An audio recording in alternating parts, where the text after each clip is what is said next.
You know, everyone is talking about the iPhone 17 Pro right now, the new camera plateau design, that triple 48 megapixels cameras, the 12 gigabytes of RAM. It's amazing tech, but it's also over $1,000. In my hand, I have the iPhone 13 Pro in Graphite. This iPhone is 4 years old, and I'm gonna be honest with you, I think this specific phone is actually the most important iPhone you can buy in 2026. Why? Because I think this is the floor. This is the minimum pro iPhone worth buying today. Anything older feels ancient. Anything newer is great, but maybe not necessary if you want to save money. I've been using this thing alongside my main phone, and I've got some stories to tell you specifically about a battery disaster I fixed myself, and how this 4-year-old chip actually handles the new iOS 26 liquid glass update.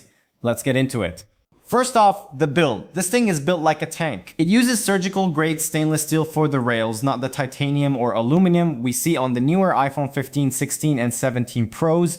And you feel that difference immediately. It is dense, it's heavy, it weighs about 204 grams, and honestly, I kind of love it. It feels like a piece of jewelry or a heavy watch. Now I have the graphite colorway here. It looks super stealthy, but let's be real, it is an absolute fingerprint magnet. If you're not using a case, you are going to be wiping these edges constantly, but unlike the painted aluminum on the base model iPhones, this PVD coating is tough. I've had this for years, and while there are micro scratches, the color hasn't chipped off, it just develops a patina. Then we have the screen. This is the main reason I tell people to buy this phone instead of a regular iPhone 13 or even a newer base model like the iPhone 16. This was the first iPhone to get ProMotion, that 120Hz refresh rate. And guys, once your eyes get used to 120Hz, you physically cannot go back to 60Hz. It just feels broken. The scrolling here is buttery smooth. It makes the phone feel faster than it actually is because the UI just sticks to your finger.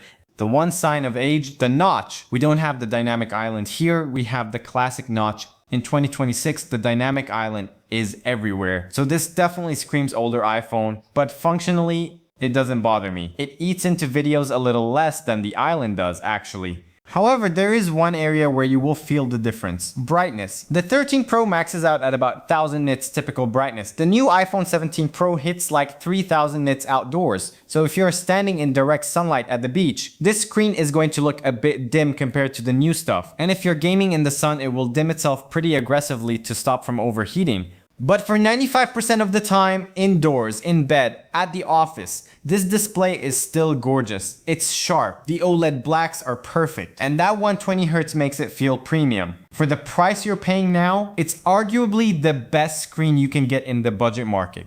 Okay, now we have to address the battery because this is the biggest pain point with old phones.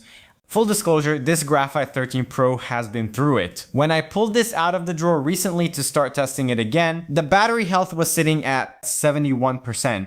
And guys, it was unusable. I'm talking about charging it 2 or 3 times a day. I'd leave it on my desk, come back an hour later, and it would have drained 10% just doing nothing. It was bad. So I decided to fix it, but I didn't go to the Apple store.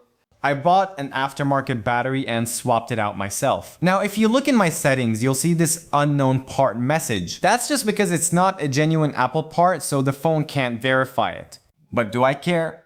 Absolutely not, because the performance is back to 100%. It easily lasts a full day again. The phone feels snappy, it doesn't get hot while charging anymore, and it cost me a fraction of the price. If you're picking one of these up used in 2026, don't be scared of a battery swap. It literally gives the phone a second life. Now let's talk about power. We're running iOS 26 here, and if you've seen the reviews, you know this update is heavy. It's got that new liquid glass aesthetic. Lots of blur, lots of layers. You'd think the A15 Bionic chip from 2021 would struggle, right? But it actually handles it surprisingly well.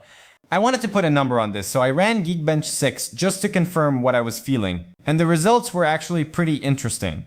On the single core, we're hitting about 2,426, and multi-core is sitting right around 5,995. To give you some context, that single core score is what makes the phone feel snappy when you open Twitter or launch the camera. And nearly 6,000 on multi-core means it can still chew through video editing or heavy multitasking without choking. I also tested the graphics with the metal benchmark, and it scored 21,514.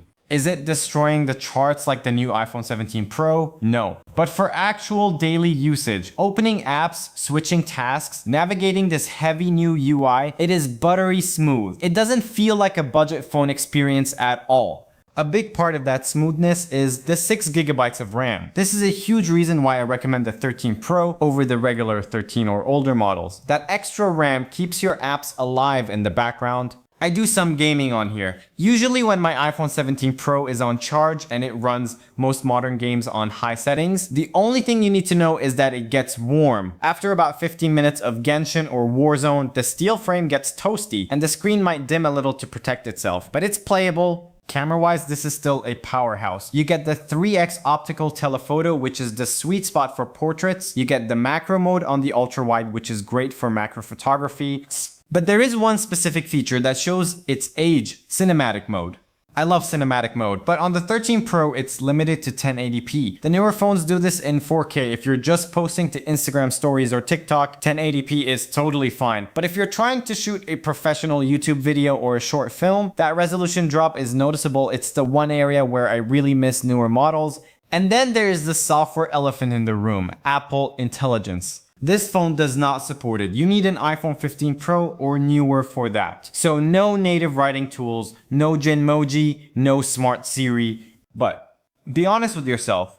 How much does that matter to you? For me, Apple Intelligence is still kind of in that beta phase. When I really need AI, I'm opening the ChatGPT app or Google Gemini anyway, because they are faster and smarter. And those run perfectly on this phone. So don't let the lack of Apple Intelligence scare you away. You aren't missing that much yet. The only thing that genuinely annoys me about this iPhone is the Lightning port. I've moved my whole life to USB-C, my iPad, my Mac, my headphones. Having to keep this one cable around just for my phone, yeah, it's a hassle. But here is the verdict. If you are currently using an iPhone 13 Pro, don't upgrade yet, seriously.